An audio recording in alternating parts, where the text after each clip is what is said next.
Hello friends, நம்ம வீட்டோட new addition தான் இந்த பிளான்ட்டு. நெக்ஸ்ட்டு இன்றைக்கி வந்து கொஞ்சம் சாமி கும்பிடலாம், வீட்டிலலாம் சாம்பிராணி புகை போடலாம், கொஞ்சம் பாசிட்டிவ் வைபாக இருக்கட்டும், நமக்கும் கொஞ்சம் நல்லா இருக்குமேன்னு சொல்லி ஈவினிங் நேரமே குளித்து சாமி கும்பிட்டோம். ஊர்லேருந்து வரும்போது எடுத்துகிட்டு வந்த முல்லைப்பூ தான் கட்டி சாமிக்கெல்லாம் வச்சாச்சு. 1 வீக் வரைக்கும் ஃப்ரிட்ஜில் வச்சா பூ நல்லாயிருக்கும்.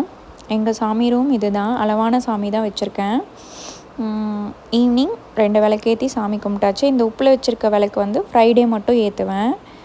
தம்பியும் பாப்பாவையும் இந்த பூஜை ரூம் ஓப்பன் பண்ணி விட்டுட்டா கையிலே பிடிக்க முடியாது, எல்லாத்தையும் எடுத்து இழுத்துருவாங்க. அதனால் மேக்ஸிமம் அவங்க இருக்கும்போது க்ளோஸ் பண்ணியே வச்சுருப்போம், டோரோடு இருக்குது.